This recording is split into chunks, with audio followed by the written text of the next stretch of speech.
Vector calculus, vector calculus में दो चीज़ होती है, एक होता है स्केलर, दूसरा होता है वेक्टर। स्केलर होता है जिसमें एक मैग्नीट्यूड हो, मैग्नीट्यूड यानी कोई भी पोजीशन, और वेक्टर में होते हैं आपके दो क्वांटिटी, डायरेक्शन भी होता है और मैग्नीट्यूड भी होता है। तो स्केलर का एग्जांपल आप देख सकते हो, मास हो गया, कोई किसी मास की बात हो रही है, किसी लेंथ की बात हो रही है, तो वो हो जाएगा स्केलर। और वेक्टर में फोर्स, फोर्स का फॉर्मूला होता है मास इनटू एक्सीलरेशन। तो यहाँ दो चीज़ हो गई, मास भी हो गया प्लस डायरेक्शन भी हो गया, एक्सीलरेशन। इसको आप यहाँ से समझ सकते हो, जैसे ये एक प्लेन है और इसमें कोई मास रखा हुआ है, ये एक्स वाई जेड किसी पोजीशन पे, और सिर्फ इसकी बात हो रही है, तो ये हो गया आपका स्केलर। और यहाँ पर आप देख सकते हो ये प्लेन है, यहाँ पर वही मास रखा हुआ है, लेकिन ये इसकी डायरेक्शन भी है यानी मूव भी कर रहा है। इसको ऐसे समझ सकते हो जैसे ये ढक्कन है और यहाँ पड़ा हुआ है सिर्फ, अब इसकी कुछ पोजीशन होगी, ये एक्स से इतना है, वाई से इतना है, तो ये हो गया आपका स्केलर। लेकिन ये ढक्कन आपका किसी भी डायरेक्शन में मूव भी कर रहा है, मूव कर रहा है, तो ये हो जाएगा आपका वेक्टर, क्योंकि पोजीशन भी हो जाएगा प्लस डायरेक्शन के लिए वेक्टर भी हो जाएगा। तो ये, और स्केलर को हम रिप्रेजेंट करते हैं छोटे एफ से, जब भी छोटा एफ आए तो समझ लो आप वो स्केलर का फंक्शन है। और वेक्टर को करते हैं बड़े एफ से, और ऊपर डायरेक्शन भी शो होती है। और इस फॉर्म में होता है, सिर्फ पोजीशन होता है, एक्स वाई जेड आपके पोजीशन हो गए, तो ये स्केलर का फंक्शन हो गया। और वेक्टर में एक्स वाई जेड पोजीशन तो होते ही हैं, साथ में आई जे के डायरेक्शन भी होती है, तो पोजीशन डायरेक्शन दोनों होती है इसमें।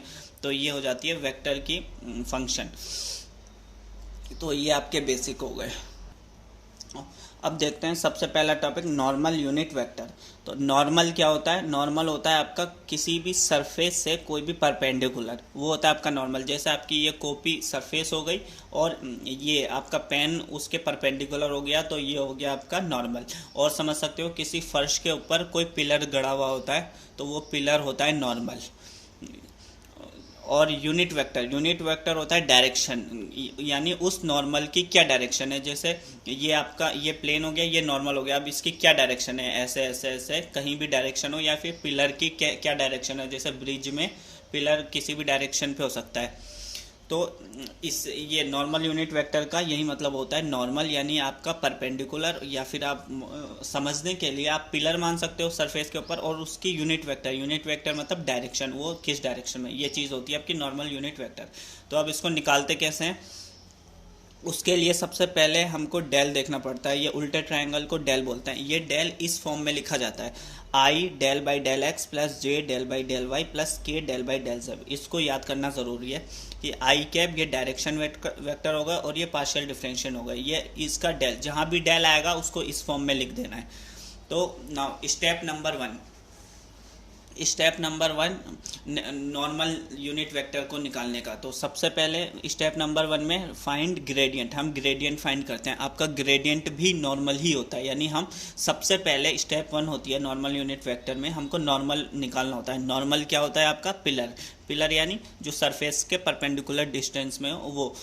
तो पिलर मान लो या फिर परपेंडिकुलर मान लो या फिर आप नॉर्मल मान लो या ग्रेडियंट मान लो, ठीक है।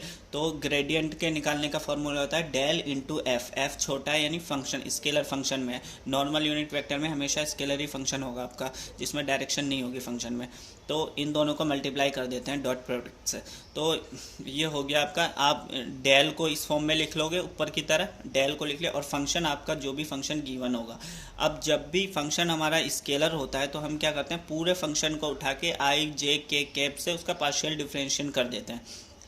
तो इसको पूरी इस फॉर्म में लिख लिया, i del by del f by del x, और एफ को हमने मल्टीप्लाई कर दिया तीनों टर्म से, पूरे एफ को, पूरे फंक्शन को। तो ये इस तरह से आपकी स्टेप नंबर वन हो जाएगी। यहाँ आप देख सकते हो ग्रेडियंट क्या होता है, वही ग्रेडियंट नॉर्मल को ही कहते हैं। कोई भी सरफेस है उसके परपेंडिकुलर डिस्टेंस, यानी पिलर का एग्जांपल से मैं समझा रहा हूँ, और कॉपी पे आप इसको समझ सकते हो। ये सरफेस हो गई, स्केलर सरफेस फिक्स्ड होती है जबकि वेक्टर मूविंग होती है, तो ये स्केलर सरफेस है, और ये पिलर हो गया आपका ग्रेडियंट। ग्रेडियंट नॉर्मल एक ही बात है ना। तो आगे की स्टेप इस क्वेश्चन में ही आ जाएगी। आपका एग्जाम में इस तरह से क्वेश्चन दिया होता है, find normal unit vector to the surface. ये आपका फंक्शन दिया हुआ है, एक सरफेस की फंक्शन इस पॉइंट पे आपको निकालना है। तो इसमें होता है नॉर्मल यूनिट वेक्टर, पहले हमको नॉर्मल निकालना होता है। नॉर्मल का तरीका स्टेप वन होती है डेल एफ, फिर हमको उस नॉर्मल का यूनिट वेक्टर, यूनिट वेक्टर होता है डायरेक्शन। तो ये क्वेश्चन होता है। तो सबसे पहले आप लिखोगे गिवन सरफेस, हमको ये गिवन सरफेस है, इसको इस फॉर्म में लिख लेंगे। तो स्टेप नंबर 1 आपको नॉर्मल निकालनी होती है, जो कि आपकी ग्रेडियंट होती है। उसको निकालने का तरीका डेल एफ है। तो आपने पहले डेल की वैल्यू लिख ली इस फॉर्म में, आपका जो ऊपर फंक्शन दिया है आपने उसको फंक्शन लिख लिया। अब क्या करते हैं, फंक्शन स्केलर में यानी आई जे के नहीं है इसमें, तो क्या करते हैं हम पूरे फंक्शन को मल्टीप्लाई कर देते हैं आई जे के की टर्म से। तो हमने किया ये डेल बाई डेल एक्स पूरे फंक्शन को रख दिया। उसके बाद सिंपली पार्शियल डिफरेंशिएशन कर देंगे हम इसका। ये एक्स के रेस्पेक्ट में करेंगे तो एक्स 1 हो जाएगा, बाकी दोनों सेम, और ये 0 हो जाएगा। उसी तरह वाई के टर्म में करेंगे तो वाई 3y² हो जाएगा, बाकी दोनों सेम होगा और ये 0 हो जाएगा। उसी तरह z की टर्म में करेंगे तो ये 2z हो जाएगा, और ये सिंपल पार्शियल डिफरेंशिएशन है और ये 0 हो जाएगा। तो ये फाइनली हमारा पार्शियल डिफरेंशिएशन करने पर डेल एफ ये आ जाएगा। तो ये हमारी स्टेप नंबर 1, यानी स्टेप नंबर 1 आपको नॉर्मल निकालने को बोलता है ग्रेडियंट। तो ग्रेडियंट क्या होता है, आपका पिलर, आपने एक पिलर को निकाल लिया यानी पिलर को बना लिया। स्टेप नंबर 2 होती है, जो आपको गिवन पॉइंट्स दिए होते हैं उसको आप जो पहले दी होगी उसको x मान लो, फिर y को सेकंड वाले को, और z को इसको मान लो। ये x y z क्या है, जो आपकी सरफेस है उस पर आपको पॉइंट्स दिए हुए हैं कि इस पॉइंट्स पे वो नॉर्मल है, ये चीज़ है वो, तो वो पॉइंट्स है। तो जब हम उस नॉर्मल में, जो नॉर्मल हमारा बना डेल एफ से, उसमें अगर हम एक्स वाई जेड की ये वैल्यू रख देंगे तो हमारे पास फाइनली डेल एफ निकल आ जाएगा। और डेल एफ क्या है, यानी अब वो नॉर्मल जो कि हमारा पहले हमने बनाया था उसको हमने सरफेस पोजीशन पे फिक्स कर दिया, इस मतलब ऐसे समझ सकते हो। तो पॉइंट्स की वैल्यू हम रख देंगे एक्स वाई जेड में, तो हमारे पास फाइनली ये डेल एफ निकल आ जाएगा। नाउ स्टेप नंबर 3 लास्ट की स्टेप होती है नॉर्मल यूनिट वेक्टर के लिए, कि हमको अब नॉर्मल तो निकल गया और वो पॉइंट भी निकल गया, उसके पॉइंट देके अब हमको उस नॉर्मल की यूनिट वेक्टर यानी डायरेक्शन। तो किसी भी डायरेक्शन को निकालने के लिए हम करते हैं, किसी की भी डायरेक्शन को निकालने के लिए हम करते हैं हम उसके मैग्नीट्यूड से डिवाइड कर देते हैं, तो हमारा नॉर्मल वेक्टर यूनिट वेक्टर आ जाता है यानी डायरेक्शन आ जाती है। तो जैसे हमको नॉर्मल की यूनिट वेक्टर निकालनी है तो नॉर्मल का फार्मूला हमके पास फाइनली ये आया था, तो इसी को हम इसके मैग्नीट्यूड से अगर डिवाइड कर दें तो हमारे पास डायरेक्शन आ जाएगी। तो करते हैं, देखो ये हमने पहले ग्रेडियंट एफ नॉर्मल लिख लिया, ग्रेडियंट नॉर्मल एक ही बात है, फिर इसी के मैग्नीट्यूड से हमने इसको डिवाइड कर दिया। मैग्नीट्यूड का तरीका क्या होता है, अंडर रूट उसके कांस्टेंट्स का स्क्वायर कर देते हैं, जैसे -4 का स्क्वायर कर देंगे, -12 का स्क्वायर कर देंगे और +4 का स्क्वायर कर देंगे। तो इस तरह से हमारा क्या है, यूनिट वेक्टर निकल जाता है। यूनिट वेक्टर का एक ही तरीका होता है। तो फिर हम इसको थोड़ा सिंप्लीफाई करेंगे, इसको ब्रैकेट खोलेंगे, फिर इसको प्लस कर देंगे तो यह आ जाएगा, फिर 4 कॉमन लेके फिर हमारा जो फाइनली आएगा ये आंसर हो जाएगा।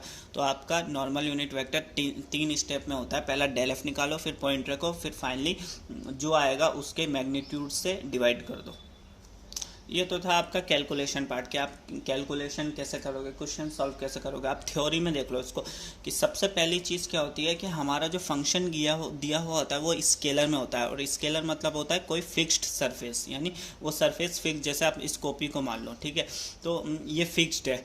तो इस तरह से हमको गिवन फंक्शन स्केलर में होता है, और हमको फाइंड क्या करना होता है, नॉर्मल का यूनिट वेक्टर। पहले नॉर्मल बनाना पड़ता है हमको डेल एफ से, फिर उसका यूनिट वेक्टर को निकालने का तरीका होता है उसके मैग्नीट्यूड से आप डिवाइड कर दो। और पॉइंट्स हमको गिवन होते हैं, तो हमको सबसे पहले ग्रेडियंट निकालना होता है यानी नॉर्मल डेल एफ से, फिर हम पार्शियल डिफरेंशिएशन कर लेते हैं सिंपल, उसके बाद हम पॉइंट्स रख देते हैं उसमें, और लास्ट में हम जो आता है, जो हमारे पास नॉर्मल आता है उसके मैग्नीट्यूड से हम डिवाइड कर देते हैं, तो हमारा नॉर्मल यूनिट वेक्टर आ जाता है।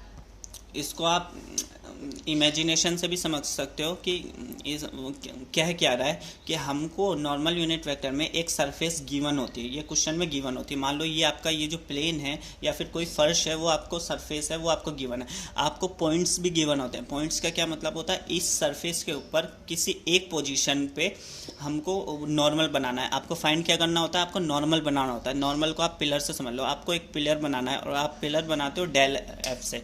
डेल एफ से आपने एक पिलर बना लिया। अब पिलर बनाने के बाद पहली स्टेप हो गई। दूसरी स्टेप क्या होती है, हमको जो सरफेस की पॉइंट्स दी होती है उस पर फिक्स करना होता है उस पिलर को। आप पिलर को फिक्स करने के लिए उस डेल एफ में जो एक्स वाई जेड की वैल्यू आती है उसमें आप रख दोगे। जब पॉइंट्स की वैल्यू रख दोगे तो इसका ये मतलब हो जाएगा कि आपने उस पिलर को उस पोजीशन पर गाड़ दिया है, यानी फिक्स्ड कर दिया है। और लास्ट स्टेप होती है कि आपने जो वो पिलर या फिर आप नॉर्मल से समझ लो फिक्स कर दिया है पॉइंट पे, उसको आपको डायरेक्शन देनी है। आप डायरेक्शन देने के लिए उसके मैग्नीट्यूड से आप डिवाइड कर दो। तो ये चीज़ होती है, इमेजिनेशन में भी आप समझ सकते हो। तो ये पूरा नॉर्मल यूनिट वेक्टर जो कि बहुत इजी टॉपिक था वो मैंने पूरा बता दिया आपको, सारे कॉन्सेप्ट्स क्लियर कर दिए।